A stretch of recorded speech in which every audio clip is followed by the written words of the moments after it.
તો એ સમાચારોમાં આગળ વાત કરીએ આપણે જૂનાગઢની તો જૂનાગઢના સક્કરબાગ પ્રાણી સંગ્રહાલયમાં વાઘની પજવણી કરતો વિડીયો સોશિયલ મીડિયા ઉપર વાયરલ થયા બાદ વન વિભાગે ઝડપી કાર્યવાહી કરી છે। ગણતરીના કલાકોમાં જ ગુનાનો ભેદ ઉકેલી 2 આરોપીઓની અટકાયત કરવામાં આવી છે।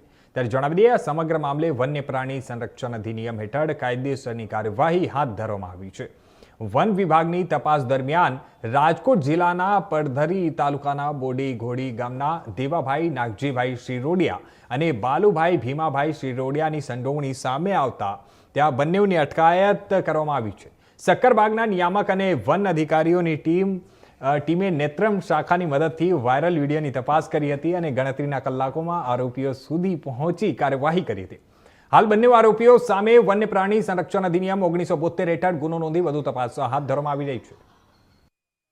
ગયા હતા કપડું નાખીને સક્કરબાગ પ્રાણી સંગ્રહાલય જૂનાગઢ ખાતે તારીખ 13 જુલાઈના રોજ સોશિયલ મીડિયાના માધ્યમથી એક વિડીયો જેમાં વાઘની ભજવણી થતી હોય તે વાયરલ થયેલ હતો।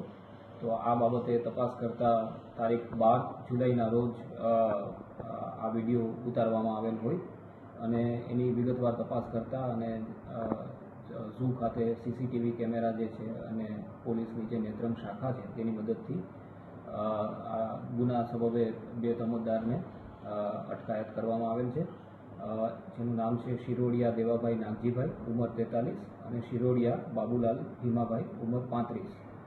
બંને તોમતદારો બોડી ઘોડીના છે, તાલુકો પડધરી, જિલ્લો રાજકોટ, અને તેઓ તારીખ 12 જુલાઈના રોજ સક્કરબાગ ઝૂની મુલાકાતે આવેલ હતા અને તેમના દ્વારા વાઘની પજવણી કરવામાં આવેલ હતી। તો વાઇલ્ડલાઇફ પ્રોટેક્શન એક્ટ 1972ની વિવિધ કલમો હેઠળ આ કેસ બાબતે વિવિધ કલમોથી કાયદેસરની કાર્યવાહી શિરોડિયા ગામ